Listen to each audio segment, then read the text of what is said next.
जय शंकर महाराज। कैरी कैरी पत्ते के अंदर छुपेगी कितना दिन, एक दिन बाजार में जरूर आएगी। का कुणास ठाऊक माझ्या मनाला असे का भोजते की आपण कळत नकळत का होईना काहीतरी चूक करतोय। कोणीही काही सांगितले की आपण त्यावर विश्वास ठेवतो व त्याचाच प्रसार करत असतो। किती लोक असे आहेत की ते एखाद्या गोष्टीच्या मुळापर्यंत जातात व सर्व काही समजून घेतात। मुळात मी सुद्धा आपल्यातलाच आहे।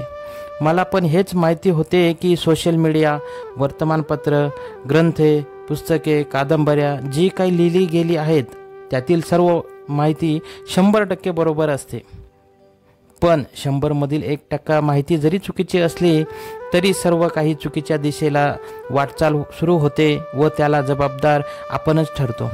कारण आपण जे काही वाचलेले असते त्याच्या व्यतिरिक्त इतर काही ऐकण्याच्या आपली मनस्थितीच नसते।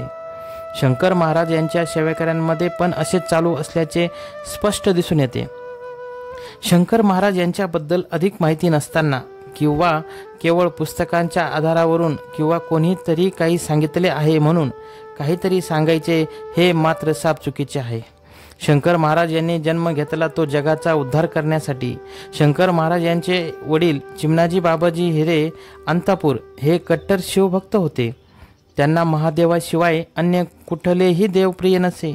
ते कधीही काहीच मागत नसत, कारण त्यांना माहिती होते की भौतिक सुखाच्या कितीही मागे लागले तरी पदरी अखेर दुःखच येणार आहे। या मानवी देहाचे कितीही चुचले पुरविले तरीही एक दिवस त्याची राखच होणार आहे। या जीवनचक्रातून मुक्ती प्राप्त करायची असेल तर त्यासाठी निस्वार्थ ईश्वर सेवा करावी लागते हे चिमणाजी हिरे यांना माहिती असावे। व हे महादेव पण जाणून होते की चिमणाजी आपल्याकडून काहीच अपेक्षा व्यक्त करत नाहीत। चिमणाजींच्या निस्वार्थ भक्तीवर प्रसन्न होऊन साक्षात ईश्वरानेच चिमणाजी हिरे यांच्या पोटी जन्म घेतला व तो पण असा की कधीही कोणाला न कळणारा। वेडे वाकडे हातपाय असलेले अष्टवक्र देह असा अवतार अंतापुरी धारण केला। शंकर महाराज यांच्यापेक्षा मोठे त्यांना 3 भाऊ होते। महाराजांचा 4था क्रमांक होता। साक्षात परमेश्वराला चिमणाजींकडून सेवा करून घ्यायची असेल त्यामुळेच ते अष्टवक्र झाले असावे। शंकर महाराज यांचे हातपाय व्यवस्थित असते तर आधीच 2-3 मुले असलेल्या चिमणाजी हिरे यांनी जास्त लक्ष दिले नसते। इतर मुलांप्रमाणेच त्यांचा सांभाळ केला असता। परंतु भगवंताची लीला बघा की संपूर्ण सेवा चिमणाजींकडून करून घ्यायची असेल त्यासाठी तर नाही ना महाराज अष्टवक्र झाले असावे। अनेक भक्त मंडळीकडून ऐकलंय की साधू संतांच्या देवांच्या मुळापर्यंत जाऊ नये, त्यांची जात पाहू नये। हे अगदी बरोबर आहे, पण यामध्ये जर काही चुकीचा निरोप जात असेल तर आपण डोळे बंद करून घ्यावेत का, कान बंद करून घ्यावेत का? अहो, काल परवा एक व्यक्ती माझ्या मुलाला सहज बोलला की तू सापडला आहेस, यांनी तुला उचलून घरी आणले। अहो, मुलाचा चेहरा बघण्यासारखा होता, केविलवाना होऊन माझ्याकडे बघत होता। त्या क्षणासाठी माझ्या पण डोळ्यात पाणी आले। ही तर फक्त त्या माणसाने मुलाची मजाक केली होती। अहो, माझ्या महाराजांचे असे नाही। तुम्ही तर कसलाच विचार न करता पुस्तकांमध्ये लिहून ठेवले आहे।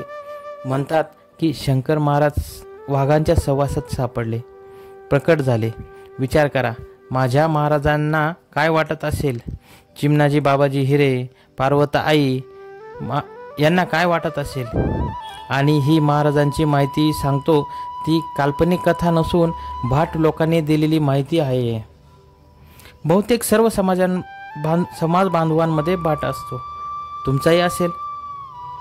ते 3-4 वर्षाने येऊन प्रत्येकाची नोंद ठेवतात।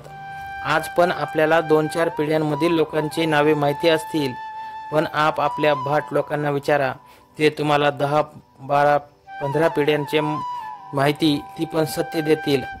अजून एक प्रश्न निर्माण होतो की अवतारी पुरुष जन्म घेत नाही, ते सापडतात असे म्हटले जाते।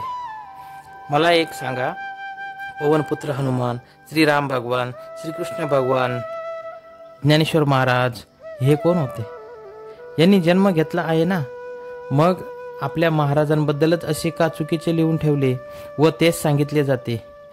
कैरी कैरी पत्ते के अंदर छुपेगी कितना दिन, एक दिन बाजार में जरूर आएगी, हे महाराजांनी आधीच सांगून ठेवले आहे. हे महाराजांचे वचन सिद्ध झाले व अंतापूरचे अवलिया या ग्रंथाच्या माध्यमातून महाराजांच्या जन्माविषयी सर्व माहिती समोर आली. श्री शंकर महाराज हे आपल्या सर्वांचेच आहेत. ते आपल्या सर्वांच्या हृदयात घर करून आहेत. आपल्या महाराजांबद्दल आत्तापर्यंत जे चुकीचे सांगत आलो आहोत, जे चुकीचे वाचले आहे, ते आता कुठेतरी थांबवण्याची वेळ आली आहे. लेखनी माझ्या हातात, अशक्य ते मजलाच शक्य, टाइम इज द फॅक्टर यासारख्या महाराजांच्या वचनांच्या आधारे आपण सारे शंकर महाराज सेवेकरी आपण जगाला दाखवून देऊ की आमचे महाराज वाघांच्या सहवासात प्रकट झाले नसून त्यांनी चिमणाजी बाबाजी हिरे व त्यांच्या पत्नी पार्वताबाई हिरे यांच्या पोटी जन्म घेतला आहे. सद्गुरू शंकर महाराजांचे वंशज आज पण अक्कलकुवा, अंतापूर व नाशिक येथे राहतात. उत्तमनगर सिडको नाशिक येथे शंकर महाराजांचा मठ 1997 पासून असून तेथे श्री शंकर महाराज बालपणी ज्या शिवलिंगाबरोबर खेळायचे ते शिवलिंग नाशिक मठात आहे. याच मठातून अंतापूरचे अवलिया हा चरित्र ग्रंथ जन्मसत्यावर आधारित प्रकाशित केलेला आहे. अंतापूरचे अवलिया हा चरित्र ग्रंथ आपण एकदा जरूर वाचावा. यामध्ये आपल्याला सर्व प्रश्नांचे सविस्तर पुराव्यानिशी उत्तरे मिळतील. जय शंकर. अंतापूरचे अवलिया ग्रंथ नाशिक उत्तमनगर मठात उपलब्ध आहे. जय शंकर महाराज.